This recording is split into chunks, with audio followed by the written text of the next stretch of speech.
é o conteúdo de estatística, tá? Um conteúdo muito bom, um conteúdo fácil, um conteúdo que cai pra caramba no Enem.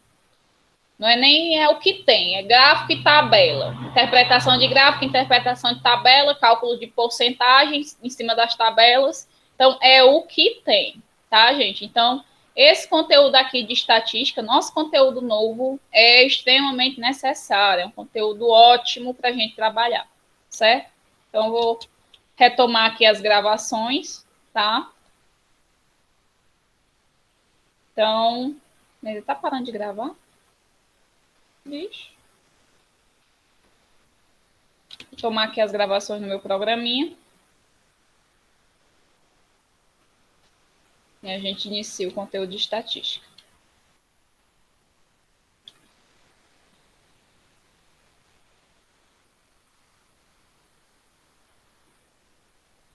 Bom, então, gente, iniciar aqui. Bom, então, o nosso conteúdo desse terceiro bimestre de estatística, o que seria a estatística?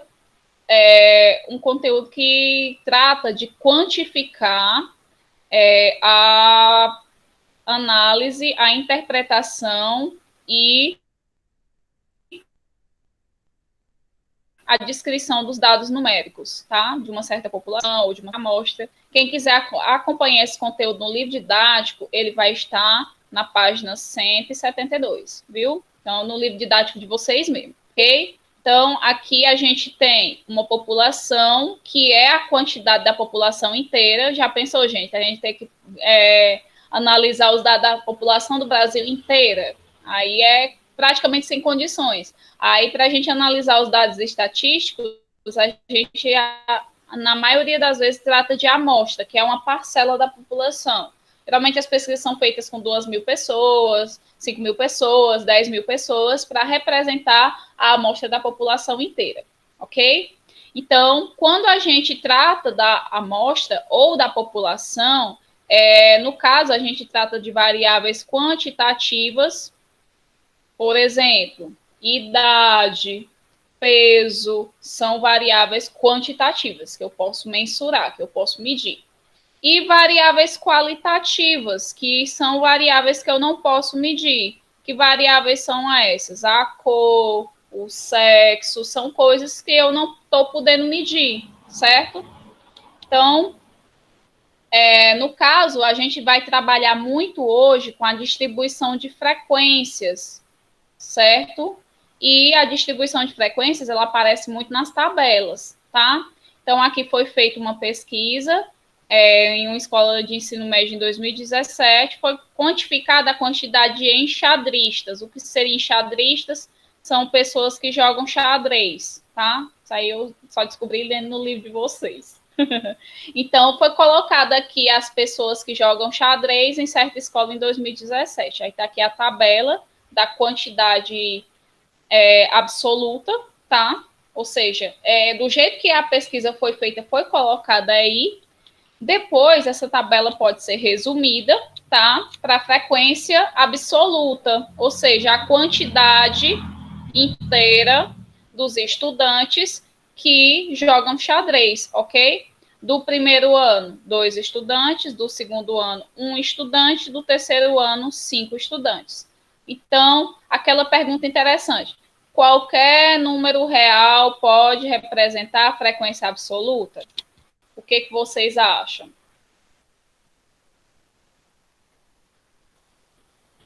Coloquem aí no chat. Será que qualquer número pode representar a frequência absoluta? Essa pergunta eu respondo mais tarde, tá certo?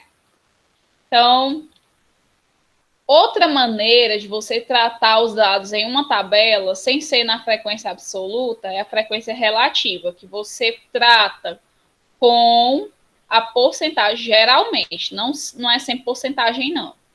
E como é que a gente calcula essa porcentagem? Você pega a quantidade, no caso do primeiro ano foram 2, você coloca a quantidade sobre o total e faz a multiplicação por 100, tá? Se você colocar só a quantidade sobre o total, você vai pegar a quantidade em decimal, tá? Se você pegar e fazer a multiplicação da quantidade sobre o total vezes 100, você vai obter a porcentagem.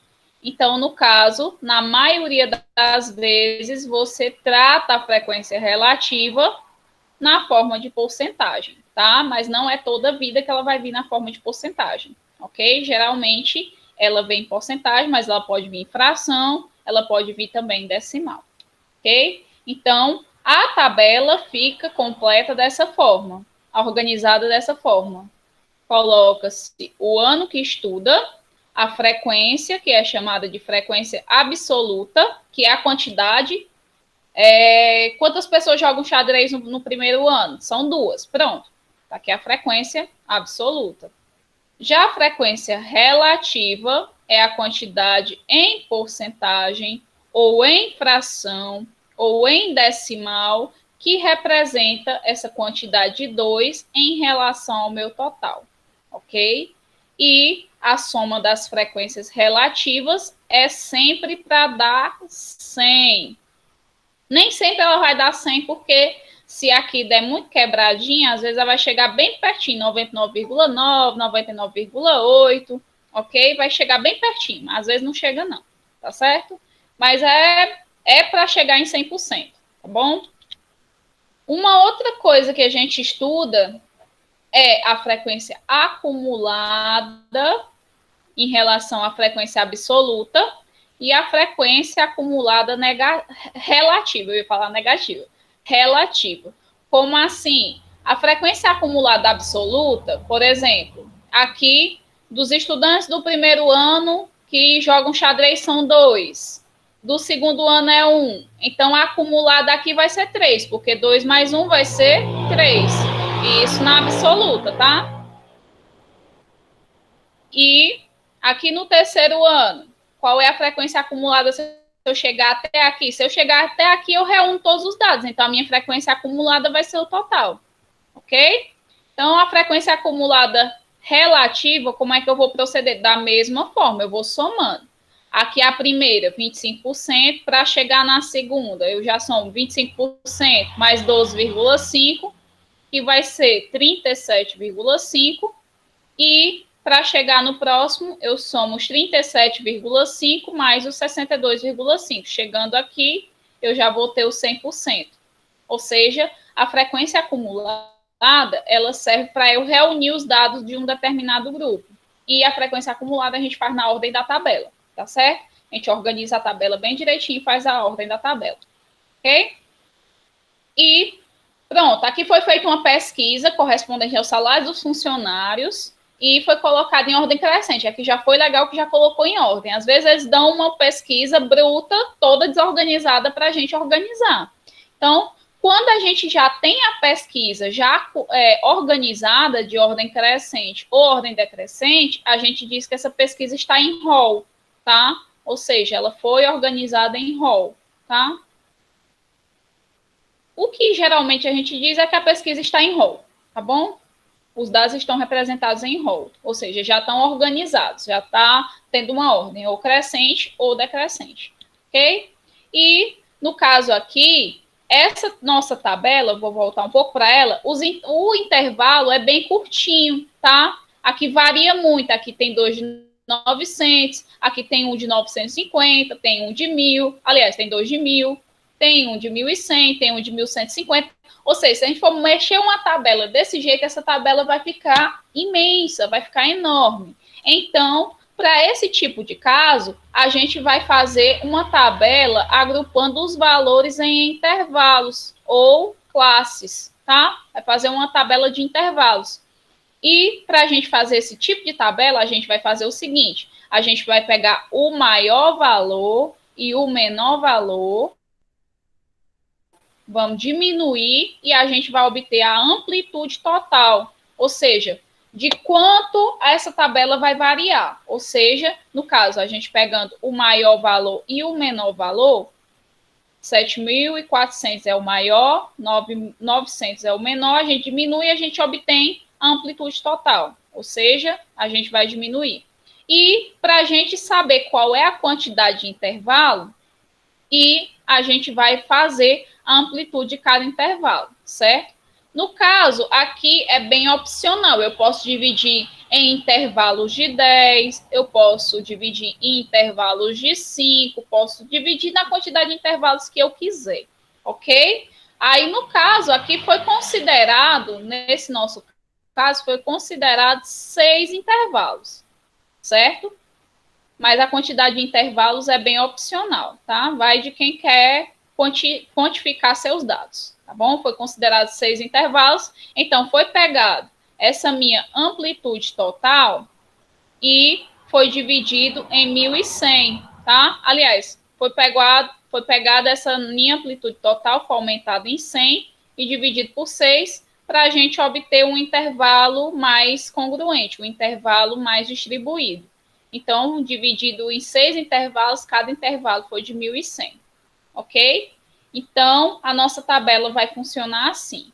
Ela vai de 900 até 2.000, ou seja, aqui eu acrescentei 1.100, de 2.000 até 3.100, aí aqui eu acrescentei 1.100, de 3.100 a 4.200, de 4.200 a 5.300 e assim sucessivamente, até fechar o valor completo até o meu último valor. Aí, esse símbolozinho aqui significa que é um intervalo fechado à esquerda e aberto à direita. O que é que significa isso? Que o valor aqui de 900, que está na minha esquerda, ele entra na contagem. Já o valor de 2.000, ele não entra na contagem, tá certo? Então, aqui vão ser considerados os salários iguais a 900 para cima até chegar em 1.999, 999, certo? Mas sem chegar nos 2.000. O 2.000, ele não vai entrar na minha